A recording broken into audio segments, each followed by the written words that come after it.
Okay, so we're diving into cold emailing today. Oh, yeah. Got a ton of research here Yeah. about how much it's changed. Right. And, can it even be effective anymore with all the spam filters and AI constantly evolving? Right. So Yeah. what is the first thing that jumps out at you? I would say the thing that fascinates me the most is how email providers are essentially playing defense Okay. against all this mass emailing. Right. Think of it like this: Google and Microsoft. Yeah. Their spam filters are like behavioral detectives. Oh. They're watching for any sign of unnatural sending patterns. So like blasting out hundreds of identical emails? Absolutely. That's like a dead giveaway. Years ago, that might have worked. Yeah. But now it's a surefire way to land in the spam folder. Right. Email providers, Yeah. they prioritize human behavior. Okay. So mimicking that is key. Got it. You've got to spread your emails across multiple mailboxes. Okay. Even use different domains to avoid looking suspicious. It's almost like you need to be a magician, Right. creating this illusion of organic emailing. Uh-huh. But isn't that really hard to manage manually? It is. That's where tools like amplemarket.com Okay. and instantly.ai come in. Yeah. They don't just manage multiple mailboxes for you. Right. Yeah. They have features Okay. that make your emails look less robotic. Give me an example. Sure. What kind of features are we talking about? Think about dynamic syntax. Okay. It personalizes each email slightly, Got even if the core message is the same. it. And some platforms even use AI to rewrite your messages Oh. while retaining the original meaning. Okay. So each email looks unique to spam filters, Yeah. but you're not rewriting hundreds of emails by hand. That's clever. Yeah. But how do you know if you're actually getting past those filters Right. and into people's inboxes? That's where the open rate comes in. Okay. It's a simple metric, Yeah. but it tells a big story. Uh-huh. A low open rate, say below 25%, Okay. is often a sign your emails are getting blocked, even if the software says they were sent successfully. So it's not just about hitting send. Right. It's about making sure your emails actually land where they're supposed to. Mm-hmm. This is making me rethink my whole approach. It's a whole new game, that's for sure. Yeah. And the content of your emails Yeah. is just as important as the tech behind them. Right, because what's the point of getting into someone's inbox Right. if they just delete your email without even reading it? Exactly. So how do you actually write a cold email that people will bother opening? It all comes down to demonstrating value. Okay. Forget about just listing your features. Right. You need to show the potential customer how your product or service will solve their problems. So focus on the benefits, not the bells and whistles. Exactly. And don't just make claims. Yeah. Back them up with data. Okay. Use compelling statistics and real-world case studies that show how others have benefited from what you're offering. So numbers speak louder than words, especially when you're trying to build trust with a stranger. Yeah. I've also got a note here about using video in cold emails. Mm-hmm. Is that really a thing now? It's gaining traction. Okay. And for good reason. Imagine receiving an email with a video where the person actually addresses you by name, Okay. explains how they understand your specific business, Yeah. and then outlines how they can help. Wow. It's incredibly powerful. That would definitely cut through the noise. Right. It's like having a mini sales pitch delivered right to your inbox, Yeah. but way more personal. Uh-huh. And I've heard there are tools that use AI to make this even easier. There are platforms like Soapbox can automate personalized video creation, Okay. making it incredibly efficient. Wow. But here's the key takeaway. Okay. Even with all the automation, Yeah. the human touch matters. So it's about finding the right balance between automation Right. and genuine interaction. Precisely. Respond promptly to replies. Okay. Personalize your messages. And don't be afraid to pick up the phone if the situation calls for it. Speaking of sending replies, Yeah. how many emails should you plan to send in a typical cold email campaign? Okay. Is it a one and done situation? Not at all. Yeah. The ideal campaign includes 4 to 7 emails Hey. sent over time. Right. You'll capture a lot of responses within the first 4, Okay. but those extra emails can make a difference for people who need a little more nurturing. So persistence is key. Right. It's like a gentle nudge campaign, Huh? but you have to be smart about it. Right. What about thinking beyond email entirely? Yeah. Is that something worth considering? It is. Think about where your target customers are hanging out online. Yeah. It might be LinkedIn, Okay. industry-specific forums, Yeah. or even platforms like WhatsApp. It's about meeting them where they are. Exactly. Speaking of LinkedIn, Yeah. one of the sources sparked a debate Mm-hmm. about scraping emails from that platform. Where do things stand on that, Okay. legally and ethically? That's where things get tricky. Okay. The legality of scraping emails from LinkedIn Yeah. is a bit of a gray area, especially in Europe, where data privacy laws are strict. So it's a bit of a Wild West situation, Yeah, but that doesn't mean you should just throw caution to the wind. exactly. Right. Always err on the side of caution. Okay. Prioritize transparency and respect when handling anyone's data. Now, there's also a point here about using Chatbot Builder, Yeah. or CBB, for cold emailing. Right. Is that a good idea? Actually, the consensus seems to be that CBB is not the right tool for cold emailing. Okay. It's designed for opt-in email solutions, where people have specifically agreed to receive communications. Right. Cold emailing, by its nature, Yeah. doesn't fit that mold. Plus, using CBB for mass cold emailing could raise some red flags Oh, yeah, definitely. with their partners Right. and potentially lead to account issues. Definitely. So it's essential to use the right tool for the right job. Right. If you're serious about cold emailing, invest in software specifically built for that purpose. Absolutely. So let's say you've got the right tools, Yeah. and you're playing by the rules. Right. Where do you even begin with building a list of leads? It all starts with knowing who you're trying to reach. Okay. What does your ideal customer look like? Yeah. What are their pain points? Got it. Once you have that clear picture, you can start building your list. LinkedIn seems like the obvious place to find B2B leads, Hey. but manually building a list from scratch Yeah. seems like it would take forever. It can be incredibly time-consuming. That's where tools like LeadFuse come in handy. Okay. They use a combination of their own database and Google searches Okay. to pull contact information, Yeah. including email addresses right from LinkedIn profiles. That sounds like a huge time saver. Right. But how accurate is that kind of data? Yeah, that's a good question. I imagine there are a lot of outdated email addresses floating around. That's where bounce rates come into play. Oh. It's the percentage of your emails that are returned as undeliverable. Got it. You want to keep that as low as possible. So a high bounce rate is a bad sign. Definitely. Okay. A high bounce rate, anything over 1%, Yeah. can get you flagged by email providers. Oh, wow. It suggests you're not managing your list well. Got it. You need to verify those email addresses before you hit send. Okay. Luckily, Yeah. most cold email software has built-in verification tools. And if an email address doesn't get verified, Uh-huh. you should probably just skip it right. Yeah, It's but not worth the risk. you got it. But even with a low bounce rate, Yeah. data accuracy is an ongoing battle. Okay. People change jobs. Right. Companies merge. Yeah. Email addresses become inactive. It's crucial to regularly clean your list. Exactly. So it's not a set it and forget it situation. Right. You need to constantly be updating and refining your list. And I bet LinkedIn is useful for that too. It is. Right. You can check for outdated information Yeah, and make sure your list is current. exactly. It's a continuous process. Got it. But when it comes to building your list, Right. remember, Yeah. quality trumps quantity. Okay. Don't just aim for a massive list of random contacts. You're not playing a numbers game at this stage. Right. Target people who are actually likely to be interested in what you're offering. Okay. That means going deeper than just job titles and company names. Yeah. Look at their LinkedIn activity, Okay. the content they share, their Yeah. connections. Build a profile of your ideal customer Uh-huh. and use that to guide your list building process. Precisely. Okay. And don't forget, you're dealing with real people. Yeah. Treat them with respect. Right. Be mindful of their time. Yeah. Personalize your messages. Oh. And don't hesitate to pick up the phone and have a conversation. Okay.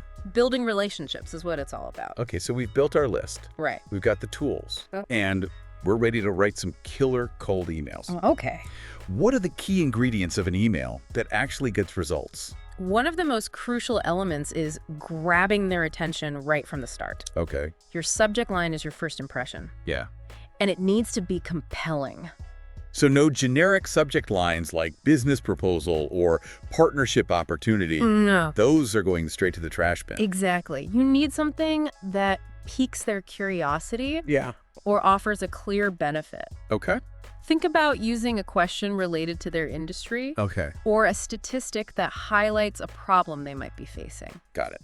The goal is to make them want to open the email. It's like a mini hook for your email. Oh, Once yeah. you've got them to open it, Yeah. what's next? Your opening line is just as important as your subject line. Okay. Skip the generic greetings like, "Dear name," or "I hope this email finds you well." Yeah. They're impersonal Right. and frankly a bit boring.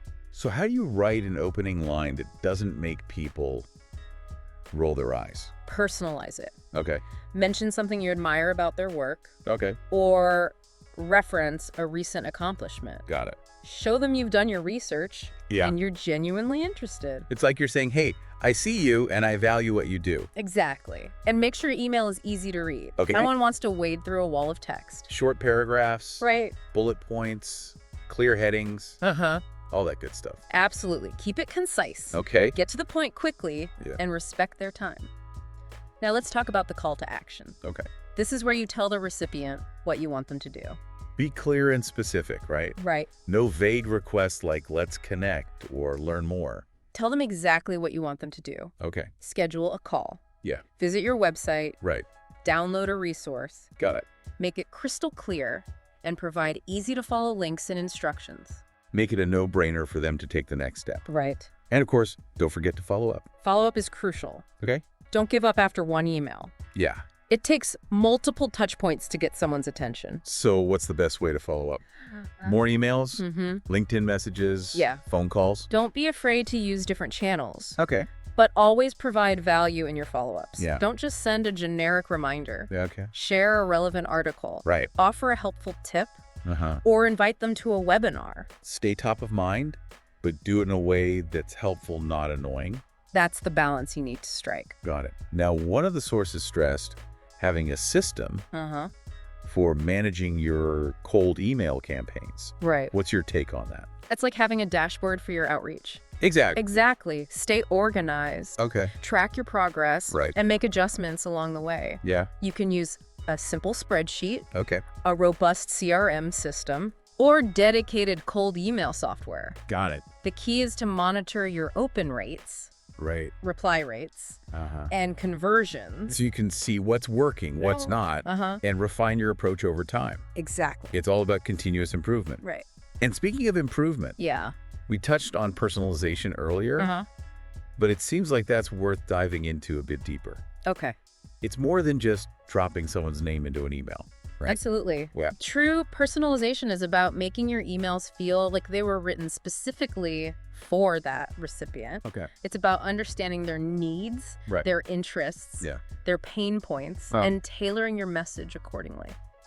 So how do you go beyond just using their name? Okay. What are some specific tactics? One way is to segment your list. Okay. Divide it into smaller groups based on shared characteristics, industry, job title, company size, things like that. Okay. Then you can create more targeted messages that resonate with each specific group. It's like creating mini audiences within your larger audience. Exactly. Another powerful tool is dynamic content. Okay. This is where the content of your email actually changes All right. based on the recipient's information. Could you give me an example of how that works? Sure. You could use dynamic content to show different images or text Go ahead. based on the recipient's industry. Okay. This level of personalization shows you're paying attention to their specific needs. Right. And not just sending out a generic blast. Okay, so we're getting pretty advanced here. But with all this tech and strategy, Uh-huh. it's easy to forget that there's a real person Yeah. on the other end of these emails. Right. Right. That's why authenticity is so important. Don't try to be someone you're not. Right. People can spot a fake a mile away. Yeah. Just be yourself, be genuine, and let your personality shine through. Be human. Exactly. And don't be afraid to experiment. Exactly. Cold emailing is all about trial and error. What works for one person might not work for another. Right. Test different subject lines, Okay. opening lines, calls to action. Yeah. See what gets the best results, Right. and keep refining your approach. So it's a process, a journey of discovery, not a destination. Right. But even with the best strategies, Mm-hmm. there are bound to be challenges. Right. What are some of the biggest hurdles you've encountered in the world of cold emailing? One of the biggest challenges is getting past those pesky spam filters that we discussed earlier. Right. Email providers are constantly updating their algorithms to identify and block spam. Yeah. It's like an ongoing arms race. So you need to constantly be learning and adapting. Exactly. To stay ahead of the curve. And even if your emails make it past the filters, you're still facing the challenge of low open rates. Right. You need to craft subject lines that are compelling enough to make people want to open the email in the first place. And even if they open it, there's no guarantee they'll respond. Right. You need to make sure your emails are clear, concise, and offer genuine value. Got it. Make it easy for them to respond with a clear call to action. Yeah. And easy to find contact information. But even then, be prepared to deal with rejection. It's part of the game. It is. Not everyone will be interested. And some people might be downright rude. That's true. But don't let it discourage you. Right. Just focus on the people who are interested. Yeah. And remember that every no gets you closer to a yes. It's a marathon, not a sprint. Exactly. So let's talk about tools. Okay. What are some of the must-have tools for anyone who's serious about cold emailing? A CRM system is essential. Okay. It helps you manage your contacts, Okay. track your interactions, and automate your follow-ups. Right. There are tons of options out there. Yeah. So you can find one that fits your budget and needs. It's like your central command center for all things cold emailing. Exactly. An email marketing platform is also crucial. Okay. It helps you create and send professional-looking emails. Right. Track your open and click-through rates. Yeah. And segment your list for those targeted campaigns we talked about. And again, there's no shortage of options out there. Right. You can find a platform that fits your specific requirements. And finally, Yeah. there are a number of cold email software tools available. Okay. These tools can help you find email addresses, Okay. personalize your emails, and automate your follow-ups. Got it. They can also help you track your results Right. and improve your deliverability rates. It's not about just using one tool. Right. It's about using the right tools for the job. Exactly.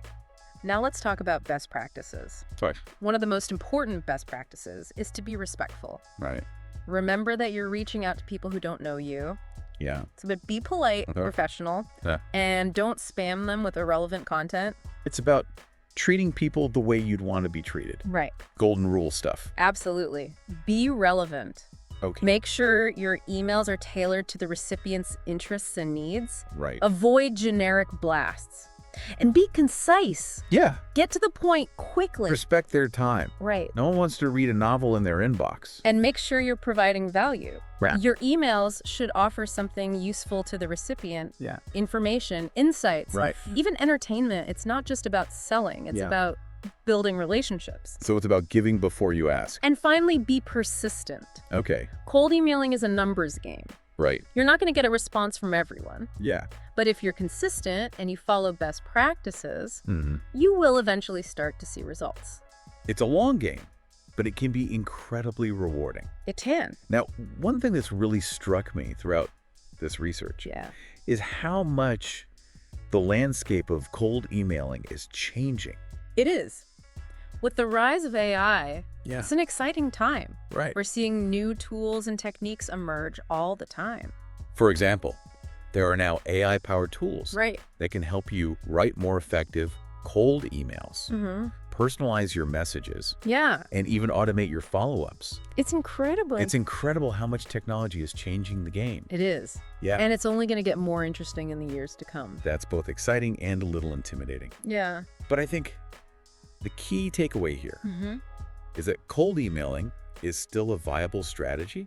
It is. But you need to be smart about it. Exactly. You need to understand the technology. You need to be aware of the ethical considerations. And you need to be willing to adapt your approach as needed. It's a constant learning process. It is. So stay curious, keep experimenting, and never stop learning. Exactly. Now, as we delve deeper into this world of cold emailing, I'm curious about your thoughts on reaching high-level decision makers. They seem to be increasingly difficult to get a hold of. Right. Their inboxes are like Fort Knox. Yeah. That's the challenge we're all facing. Yeah. But I think there are ways to break through the noise and get their attention. Okay. Yeah. So how do you cut through the clutter and get on their radar? What's working these days? one tactic gaining traction is using humor and cold emails. Humor. Yeah. Really? I wouldn't think cracking jokes is the right approach when you're trying to land a serious business deal. It can be surprisingly effective, but it's all about execution. A well-placed joke or a witty observation can make your email stand out from the corporate jargon that clogs up most inboxes. It's about showing some personality, letting them see you're not just another robot sending mass emails. Exactly. But you have to be careful. It's a delicate balance. You need to know your audience and your industry. Make sure the humor is appropriate and doesn't come across as unprofessional or disrespectful. So it's not a one-size-fits-all approach. You really need to tailor it to the specific person you're reaching out to. Absolutely. Now, another challenge that came up in the research is the increasing use of AI by email providers to detect and block cold emails. So even if you're being clever and strategic, those spam filters are getting smarter and harder to outsmart. That's right. AI is constantly learning and evolving. It's getting better at identifying patterns and behaviors that are typical of cold emailing. So what can you do to stay ahead of the game? Is it even possible anymore? It is, but it requires a shift in mindset. One key is to focus on building relationships rather than just blasting out mass emails. So it's less about the cold part of cold emailing and more about the human connection. Exactly. It's about providing value, being helpful, and building trust over time. If your emails are informative and genuinely helpful, people are more likely to engage with them and see you as a valuable resource. It's about becoming a trusted advisor, not just a salesperson. Precisely. Another trend we're seeing is the use of video in cold emails. We touched on personalized video intros earlier, but it goes beyond that. Oh, interesting. So what else are people doing with video in their cold outreach? Companies are using video to give product demos, share customer testimonials, or even just introduce themselves and their team in a more personal way. It's like bringing a bit of that face-to-face interaction into the digital world. It has a human touch and makes the experience more memorable. Exactly. And it can really boost engagement and response rates. But it's important to remember that cold emailing, even with all the bells and whistles, is just one piece of the puzzle. It's not a magic bullet. You can't just rely on cold email alone to build a successful business. Right. It needs to be part of a larger sales and marketing strategy. You need to integrate it with your social media efforts, your content, marketing, your events, and all the other ways you connect with your audience. It's about creating a holistic approach, a consistent brand experience across all channels. Exactly. And it's about being patient. Cold emailing takes time and effort. You're not going to see results overnight. It's a long game. Yeah. But if you're consistent and you follow the best practices we've discussed, you will eventually start to see success. Absolutely. Now, since we're talking about building relationships, we need to spend some time on LinkedIn. It's an incredibly powerful tool for B2B lead generation. It can feel overwhelming, though. There's so much happening on LinkedIn. Where do you even begin? It all starts with your profile. It's your digital first impression, so make sure it's complete, professional, and engaging.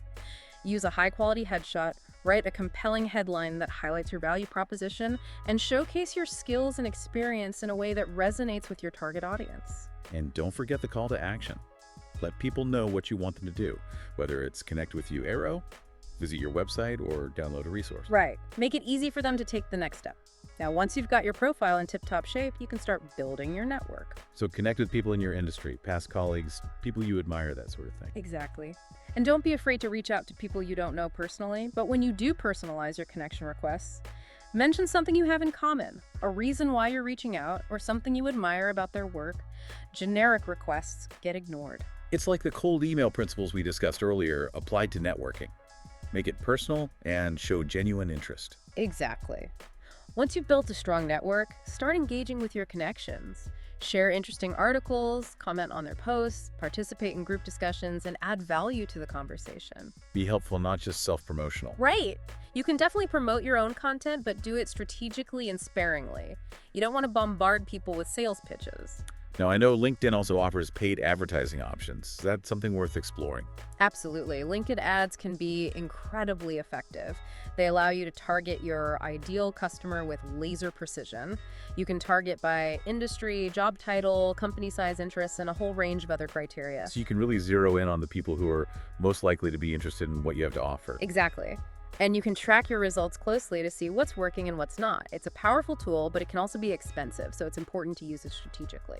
Right. You don't want to just throw money at it without a clear plan. Now, all this talk about strategy and tactics brings up an important question. What about the ethical considerations of cold emailing and LinkedIn outreach? That's a crucial part of the conversation. Just because you can do something doesn't mean ethics should always be top of mind. So what are some of the ethical pitfalls to watch out for in this space? One of the biggest concerns is data privacy. You need to be respectful of people's data and use it responsibly. Make sure you understand the laws and regulations around data privacy, especially if you're operating in multiple countries. And be transparent with your recipients about how you're using their data. Exactly. Give them the option to opt out of your communications, make it easy for them to do so. Another ethical concern is spamming. No one likes to be bombarded with unsolicited emails, especially if they're irrelevant or poorly targeted. So make sure your emails are relevant, provide value, and aren't overly frequent. Respect people's time and attention. It's about building relationships, not burning bridges. Precisely. Another ethical consideration is authenticity. Be yourself. Don't try to be someone you're not. And be honest about your intentions. Don't mislead people or make false promises. It's about building trust, not just closing deals. Now, one thing that's really interesting is how the ethical landscape is changing. With the rise of AI, we're seeing new ethical challenges emerge. For example, what kind of AI-related ethical dilemmas are we talking about? Well, there's the issue of AI-generated content. Is it ethical to use AI to write your cold emails or LinkedIn messages? That's a tricky one. It raises questions about authenticity and transparency. Exactly. And there's the issue of AI-powered personalization. Is it ethical to use AI to gather data about people and personalize your messages based on that data? It definitely blurs the lines in terms of privacy and how much information is too much information. These are complex questions with no easy answers, but they're important questions to be asking as we navigate this evolving landscape. It seems like the key takeaway here is to be mindful and intentional in your approach to cold emailing and LinkedIn outreach. Think about the ethical implications of your actions and always err on the side of caution. Absolutely. Now, another theme that emerged from the source material is the tension between automation and human interaction. Yes, it's that balance we've been talking about. On one hand, there are all these amazing tools that can automate your outreach and make you more efficient. But on the other hand, you don't want to lose the human touch. People can tell when they're receiving a generic, automated message. And it can be a real turnoff. So how do you strike the right balance? How do you use automation without sacrificing that personal connection? That's the million-dollar question. What are your thoughts? I think it's about using automation wisely. Right. Don't automate everything. Use it for tasks that can be easily automated, like sending follow-up emails or scheduling meetings. But for tasks that require a human touch, like writing personalized messages or having conversations, use your own brain and heart. Exactly. It's about finding the right blend of automation and human interaction. Now, one of the sources presented an interesting idea. It suggested that we should be using cold emailing and LinkedIn outreach, not just to generate leads, but to build relationships. I love that idea. It's a subtle but important shift in mindset. It's about seeing your recipients as people, not just prospects. It's about connecting with them on a human level and building genuine relationships that go beyond a simple transaction. Exactly. And it's about providing value. If you can help people and make their lives better, they're more likely to want to do business with you. So it's not just about what you can get from them, it's about what you can give to them. Precisely. Now, another aspect of digital outreach that we need to discuss is social media. It's an incredibly powerful tool for building relationships and generating leads. But it's a different beast than cold emailing or LinkedIn. It's less about direct outreach and more about creating content and engaging with people in a more organic way. Exactly. Social media is all about building community, sharing valuable information, and establishing yourself as a thought leader in your industry. So how do you integrate social media into your cold emailing and LinkedIn outreach efforts? Can they work together? Absolutely. One way is to use social media to research your prospects. Look at their profiles, see what they're interested in, what they're talking about, what content they're sharing. So you can get a better sense of who they are as people and what they care about. Exactly. You can also use social media to connect with your prospects before you reach out to them via email or LinkedIn. Follow them on social media, engage with their content, and participate in conversations. This can help you build rapport and make your outreach more effective. It's like warming them up before you go in for the ask. Right. And once you've connected with someone via email or LinkedIn, you can continue the conversation on social media, share relevant content, tag them in posts, and invite them to events. It's all about nurturing the relationship. Social media is a great way to stay top of mind and keep the conversation going. Exactly. But it's important to remember that social media is constantly evolving. New platforms are emerging, algorithms are changing, and best practices are constantly being updated. So you need to stay up to date on the latest trends and be willing to adapt your approach as needed. Absolutely. The key is to be consistent, authentic, and engaging. Provide value, build relationships, and don't be afraid to experiment. It seems like that's a recurring theme throughout this whole conversation. Experimentation is key. It is. You have to be willing to try new things, see what works, and constantly refine your approach. Now, as we've been discussing all these strategies and tactics, I keep coming back to the question of long-term impact. What's the long-term impact of all this automation and digital outreach? It's a valid question. What happens when AI becomes even more sophisticated? Will it make human connection obsolete in the world of sales and marketing? That's a scary thought. Will we all just be talking to robots in the future? I don't think so. I believe that human connection will always be important, even in a world of AI-powered chatbots and hyper-personalized emails. Why is that? Why do you think human connection will always be essential? Because people crave connection. They want to feel seen and heard. They want to know that there's a real person on the other end of the screen. So technology can't completely replace that human element? I don't think so. Technology can certainly enhance human connection. It can help us connect with more people, build stronger relationships, and create more meaningful interactions. But it can't replace the fundamental human need for connection. That's reassuring to hear. So it's not about choosing between technology and human connection. It's about finding the right balance and using technology in a way that enhances our humanity. Exactly. Now, as we've been exploring these strategies and ethical dilemmas, I've been wondering about the other side of the equation. What about the people receiving these cold emails and LinkedIn messages? That's a great point. It's easy to get caught up in the sender's perspective, but what about the recipient's experience? They're the ones being bombarded with all these messages. Exactly. What can they do to protect their time, their attention, and their sanity in a world of relentless digital outreach? It's like trying to find peace and quiet in a crowded, noisy marketplace. But there must be some strategies they can use to manage the influx. What are your thoughts? One thing is to be mindful of their online presence. Be selective about the information you share and the platforms you use. If you don't want to be bombarded with cold emails, don't make your email address easily accessible online. And be cautious about connecting with people you don't know on LinkedIn. Exactly. Another strategy is to use technology to your advantage. There are tools that can help you filter out spam and manage your inbox more effectively. And you can use social media to connect with people and build relationships on your own terms. You don't have to wait for people to reach out to you. Right. Be proactive and seek out the connections you want to make. Now, another strategy is to be assertive. Don't be afraid to tell people that you're not interested. Unsubscribe from email lists that you no longer want to receive. And block people on LinkedIn who are sending you unsolicited messages. You have the right to control your own inbox and your own online experience. Don't be afraid to exercise that right. And don't be afraid to ask for what you need. If you're feeling overwhelmed, tell people that you need some space. Set boundaries and protect your time and attention. It's about taking ownership of your digital well-being. Exactly. Now, one point that was briefly mentioned in the source material really stuck with me. It was the idea that cold emailing can be perceived as anti-business in some cultures. That's an important reminder that what's considered acceptable in one culture may not be acceptable in another. We need to be sensitive to cultural differences, especially when we're doing business internationally. So do your research, consult with experts, and be respectful of local customs and norms. You don't want to offend anyone or damage your reputation. Another interesting point that came up was the idea of using cold emailing and LinkedIn outreach to clean your contact list. It sounds counterintuitive, but it can actually be quite effective. How does reaching out to people help you clean your list? Well, by reaching out to people, you're giving them an opportunity to either engage with you or unsubscribe. It's a way of separating the wheat from the chaff. So you're essentially prompting them to take action one way or another. Exactly. And it can help you ensure that you're only communicating with people who are genuinely interested in what you have to offer. It's a way of respecting their time and attention. Now, looking ahead, I'm curious about the future of cold emailing and LinkedIn outreach.